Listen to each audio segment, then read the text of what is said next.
शकरकंद खोदते समय एक युवक को अचानक मिट्टी के अंदर दबा हुआ एक रहस्यमयी छोटा चाकू मिला। पहली नजर में ही उसे महसूस हुआ कि यह कोई साधारण हथियार नहीं है। उसका ब्लेड पूरी तरह काला था और उस पर बने अजीब निशान किसी प्राचीन रहस्य की ओर इशारा कर रहे थे। सबसे हैरानी की बात यह थी कि वर्षों से जमीन में दबा होने के बावजूद उस पर मिट्टी का एक भी कण नहीं था। तभी उसे गांव के बुजुर्गों की सुनाई एक पुरानी कथा याद आई। कहा जाता था कि कुछ दिव्य हथियार अपने असली मालिक को पहचानने के लिए रक्त की एक बूंद मांगते हैं। उत्सुकता में उसने अपनी उंगली चीरकर कुछ बूंदें ब्लेड पर टपका दी। वह काफी देर तक किसी चमत्कार का इंतजार करता रहा, लेकिन कुछ नहीं हुआ। निराश होकर वह पास के पेड़ के नीचे लेट गया और गहरी नींद में डूब गया। जब उसकी आंख खुली तब तक शाम हो चुकी थी। हैरानी की बात यह थी कि उसकी उंगली का घाव पूरी तरह भर चुका था। उसे लगा यह सिर्फ संयोग है, इसलिए वह चाकू उठाकर घर लौट आया। रात के भोजन के दौरान उसने वह चाकू अपने पिता को दिखाया, जो औजारों की अच्छी समझ रखते थे। काफी देर जांचने के बाद भी उन्हें उसमें कुछ असाधारण नहीं दिखा, लेकिन उसी रात से सब कुछ बदलने लगा। सुबह जब वह जागा तो उसका पूरा शरीर काले मैल से ढका हुआ था, मानो उसके अंदर की सारी गंदगी बाहर निकल आई हो। उसे नहीं पता था कि रात भर उस रहस्यमयी चाकू ने उसके शरीर को भीतर से बदल दिया था। अगले दिन जब वह जंगल में लकड़ी काटने गया तो उसने पाया कि उसकी ताकत कई गुना बढ़ चुकी है। एक ही वार में मोटे तनों को चीर देना अब उसके लिए आसान था। उसकी फुर्ती इतनी बढ़ गई थी कि दूर भागते शिकार पर भी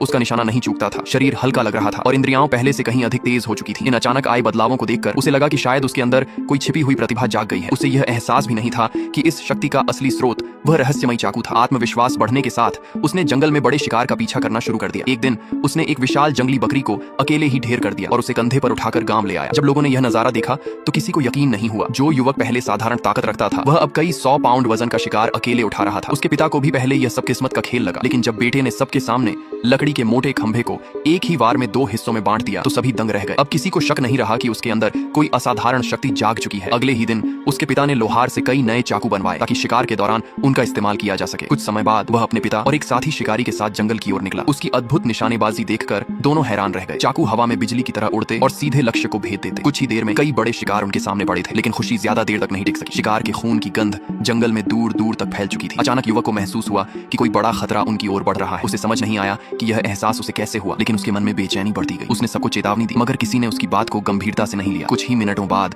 झाड़ियों के पीछे से भेड़ियों का विशाल झुंड निकल आया। दर्जनों चमकती आंखें अंधेरे जंगल में भय पैदा कर रही थी। जैसे ही भेड़िए शिकार की ओर बढ़े उसने फैसला किया कि वह पीछे नहीं हटेगा। उसने एक के बाद एक कई भेड़ियों को गिरा दिया और फिर अकेले ही झुंड के बीच कूद पड़ा। उसकी गति और ताकत इतनी जबरदस्त थी कि भेड़िए भी घबरा गए। कुछ ही देर में उसके आसपास मृत भेड़ियों का ढेर लग चुका था। आखिरकार झुंड का नेता पीछे हट गया और बाकी भेड़िए भी जंगल की गहराइयों में गायब हो गए। सबने राहत की सांस ली और सोचा कि खतरा टल चुका है, लेकिन तभी उस रहस्यमयी चाकू से एक अजीब कंपन उठी। इस बार वह सिर्फ शक्ति नहीं दे रहा था, वह किसी और कहीं ज्यादा भयानक खतरे की चेतावनी दे रहा था।